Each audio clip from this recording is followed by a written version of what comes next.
જય શ્રી કૃષ્ણ, જય માતાજી. કેમ છો બધા? મજામાં? તો સ્વાગત છે તમારા બધાનું આજના એક નવા વિડીયોમાં. અને અત્યારે જો ઘડિયાળમાં 9:30 જેવું થવા આવ્યું છે અને અમારે આજે જવાનું છે મેરેજમાં. કેમ કે જેટલા દિવસ મામાને ઘરે રોકાણા એટલા દિવસ મેરેજ જ કરવાના છે મારે ને મીસુબેનને. તો જો અમે તૈયાર થઈ ગયા છીએ અને ધર્મિષ્ઠાની તૈયાર થઈ છે. પછી અમે જઈએ સમાજે ને સમાજે અમારે નજીક જ છે એટલે અને મેરેજ સમાજે જોઈએ એટલે ફટાફટ જો તૈયાર થઈ જાય ને ધર્મિષ્ઠાનમાં મમ્મી ને બધા પછી અમે સમાજે જઈએ. કૃષ્ણ, જય માતાજી. કેમ છો બધા? મજામાં? તો સ્વાગત છે તમારા આજના નવા વિડીયોમાં. હું મારી મમ્મી મારી મામી ધનુષા મમ્મીને બધે તૈયાર થઈ ગયા છીએ. હવે અમે જઈએ છીએ જાનમાં. આજે જાન આવવાની છે એટલે મીસુબેન જો તૈયાર થઈ ગયા છે કા સરસ મજાના. ને હવે અમે જઈએ છીએ જાનમાં. હમણાં તો લાડવા ખાઈ ખાઈને થાકી ગયા. કેમ મીસુબેન? કે મીસુબેન નથી થઈ કા હજી? હે જો અમારે બે તૈયાર થઈ ગયું છે. રાધાયું જય શ્રી કૃષ્ણ. હમણાં તો રોજ મજા જ છે. કેમ તૈયાર જમવાનું ને એટલે બેયને એવી મજા છે. તો હાલો એ બે તૈયાર થઈ ગયું. હા એની રાહ જોતા હતા તો બે તૈયાર થઈ ગયું છે ને તો હાલો ફટાફટ જઈએ કા મીસુબેન? તમારે જો અહીં બધા મીસુબેન તો રાહ જ જોવે છે ને મામીની કે મામી આવે ને પછી યુગાંતભાઈ ને બે કા હાય. તો હાલો ફટાફટ અમે બધા રેડી થઈ ગયા છે ને જઈએ. તો જો અત્યારે ઘડિયાળમાં 4 થઈ ગયા છે અને અમારે વેકેશન પૂરું થઈ ગયું છે અને બધા લગ્ન પૂરા થઈ ગયા છે. હવે અમારે ઘરે જવાનું છે. તો જો અમે મીસુબેનને તૈયાર થઈ ગયા છે પણ મીસુબેનને રોકાવું છે એટલે આવવું નથી. તો અમે બધા જો હવે જઈએ છીએ ઘરે. તીથુભાઈ જો વેકેશન કરવા આવી ગયા છે. અમે જઈએ છીએ ને આવી ગયો છે. કેમ હાય?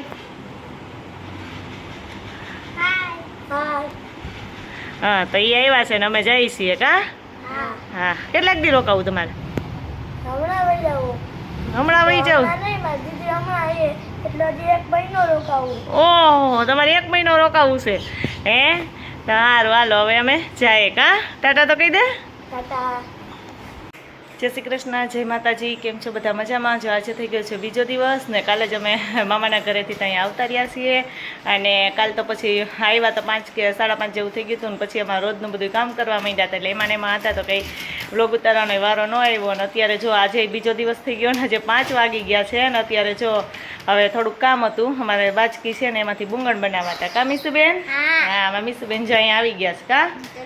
હા મીસુબેનને જો મામાની ઘરે રોકાવું હતું. કેમ હે? એટલે તો રોતી હતી મામાને ઘરેથી આવવું હતું ને તો કા. અને મીસુબેનને મામાને ઘરેથી આવવું પડતું હતું ને તો રોવું આવતું હતું કા. મામાને ઘરે રોકાવું હતું ને હે? હા તો એને તો રોકાવું જ હોય ને. તો હવે જો અમારે મીસુબેનને થોડુંક કામ છે કા. મને ઓલી બાજકી ખોલવા લાગીશ ને.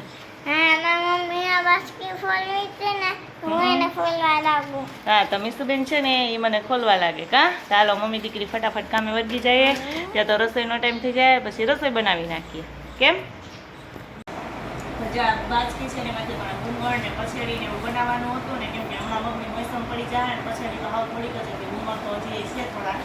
પછેડી હાવ બધી તૂટી ગઈ હતી તમારા મમ્મી કે બનાવી નાખી. જ્યાં બાજકીને 2 બાજુથી ખોલી નાખી છે. આ એક બાજુ તો ખુલેલી જ હોય, એક બાજુ દોરાથી ખુલેલી હોય તો 2 બાજુથી ખોલી નાખી. બધી બાજકી જોઈને કરી લીધી છે. અડધું કામ તો મીસુબેને કરવા નાખ્યું. કેમ હે? અને હવે એને જો આમ વચ્ચેથી કાપવું છે. મીસુબેન પકડતા જાય અને હું કાપતી જાઉં કા. અને બુંગળને એવું બનાવું પછી કાલવા મમ્મી છે ને બુંગળ બનાવવા આપી આવશે. જોકે મારે સિલાઈ મશીન છે પણ મને એવું કંઈ નથી ખાવતું કે કચેરી માવણિયા ને એવું બધું બનાવવાનું હશે છે ને બીજા પાસે બનાવડાવું છે.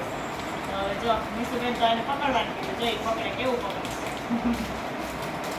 મીસુબેનનું કામ અમારે એવું હોય. કેમ હા તો જો આવી રીતે આખી બાજકી બધી ખોલી નાખીએ અને પછી થપ્પો કરી મૂકી દઈએ તો કાલમાં મમ્મી બુંગળ કરાવવા નાખીએ. ચાલો ફટાફટ બાજકી છે ને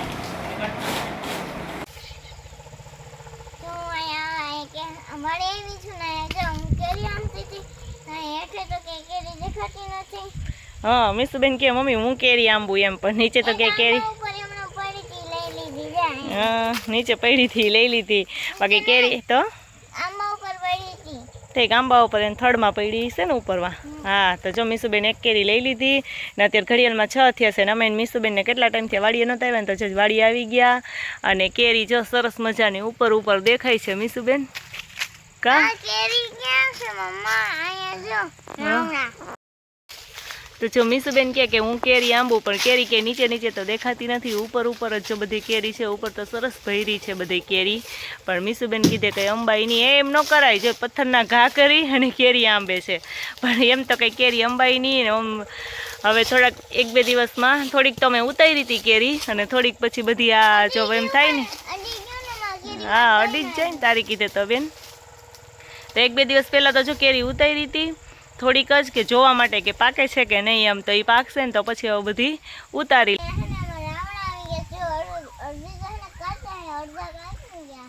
હા તો જો અહીંયા રાવણો પણ છે અમારે. રાવણામાં ઘણા બધા રાવણા તો આવી ગયા છે પણ હજી તો જો કાચા છે. આ બધાય કાચા છે. જો આ એક લૂમ પાકી ગઈ મીસું પણ જો એ થોડા થોડા જતી તો કાચા છે. હે કેવાનું અંબાઈ હજી એટલા બધા નથી પાક્યા. 1-2 દિવસ રહેવા દે બસ સરસ પાકી જાય. મીસુબેન ને કંઈક જોવું જોઈએ કા. બાકી તો બહુ મસ્ત જો લૂમે ઝૂમે આવ્યા છે પણ પાકે ત્યારે આપણે ખાશું કેમ કે કાચા છે.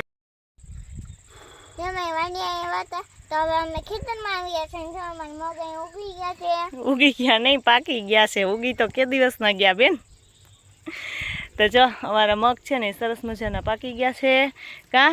હવે 1-2 દિવસમાં વાઢવા પડશે. જો કે વરસાદ વ્યવસ્થિત વાઢવા દે તો કા. કેમ મીસુબેન? મગ હવે નાના નાના હતા ને ત્યારે અમે વાડીઓમાં આવી હતી. પાછા તમે મગમાં સિંગુ આવી ત્યારે પછી પાછા કે અત્યારે જો સરસ મજાના પાકી ગયા બધાય મગ. જો એમાં કોક સિંગુ જેવી હોય કે આવી અમુક કાચી છે બાકી બધી સિંગુ જોવી એકદમ કાળી થઈ ગઈ. મગ છે એ સરસ મજાના જો આખામાં લૂમે ઝૂમે ભર્યા છે. હવે જો વરસાદની આગાહી તો હજી 1-2 દિવસની છે જ. વરસાદ રહી જાય ને તો પછી વાઢવાનું કામ ચાલુ કરી દેવાનું છે. તો જો બહુ મસ્ત મગમાં સિંગુ આવી ગઈ છે પાકી ગઈ છે. સરસ મજાના જો મગના દાણા અંદર નીકળે છે. હવે 1-2 દિવસમાં આપણે એને વાઢી નાખશું.